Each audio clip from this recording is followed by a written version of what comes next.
সুপ্রিয় দর্শক, আসসালামু আলাইকুম।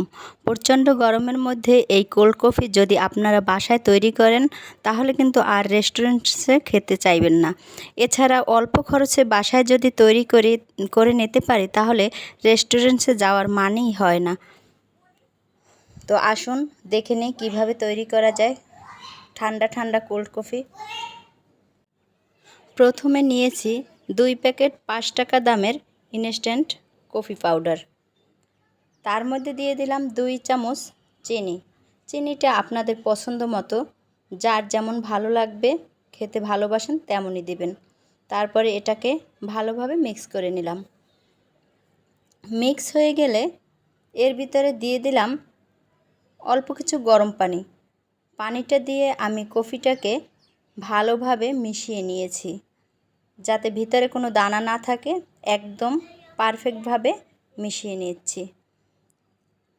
তো আমার মিশিয়ে নেওয়া শেষ হয়ে গিয়েছে। এবার আমি এটাকে এক সাইডে সরিয়ে রাখলাম। তারপরে একটা ব্লেন্ডার জার দিয়ে দিলাম। তার ভিতরে বরফ কুচি আমি অফ ক্যামেরায় দিয়ে দিয়েছিলাম, দেখাতে পারলাম না, দুঃখিত। তারপরে দিয়ে দিলাম দুধ। এটা ফ্রিজে ঠান্ডা করা ছিল, একদম ঠান্ডা ঠান্ডা দুধ। তারপরে দিয়ে দিলাম গোলানো কফি, সাথে 2 চামচ কোকো পাউডার এবং 2 টেবিল চামচ গুঁড়ো দুধ। এটাকে ভালোভাবে ব্লেন্ড করে নিলাম। মিক্স করা হয়ে গিয়েছে, মানে আমার ঠান্ডা ঠান্ডা কোল্ড কফিটা হয়ে গিয়েছে। 5 মিনিটের মধ্যেই শেষ হয়ে গেল কোল্ড কফি। এবার সার্ভ করার পালা। একটি গ্লাস নিয়ে নিয়েছি, তার ভিতরে ঢেলে দিয়েছি কোল্ড কফি 1 গ্লাস। উপরে আপনাদের কাছে যদি ভ্যানিলা আইসক্রিম থাকে দিবেন। আমি 1 টুকরো বরফ দিয়ে দিলাম। আমার কাছে ভ্যানিলা আইসক্রিম ছিল না, তো কেকের যে ক্রিমটা, এই ক্রিমটা বিট করা ছিল, আমি এটা উপরে সাজাবার জন্য দিয়ে দিলাম চকলেট।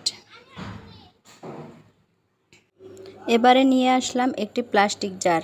তো জারের ভিতরে আমি চকলেট মেল্ট করে সাজিয়ে নিয়েছি, কারণ আমার কাছে চকলেট সিরাপ ছিল না তাই।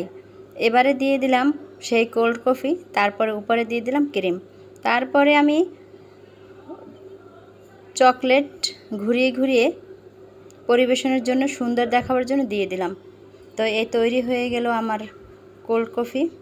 যদি আপনাদের ভালো লাগে তাহলে আমার ফেসবুক পেজটাকে একটি লাইক ফলো দিয়ে সাথে থাকবেন, এবং ইউটিউব চ্যানেল থেকে দেখলে সাবস্ক্রাইব করে অল বাটনটি ক্লিক করবেন, তাহলে নিত্য নতুন ভিডিও পৌঁছে যাবে আপনার কাছে। আল্লাহ হাফেজ।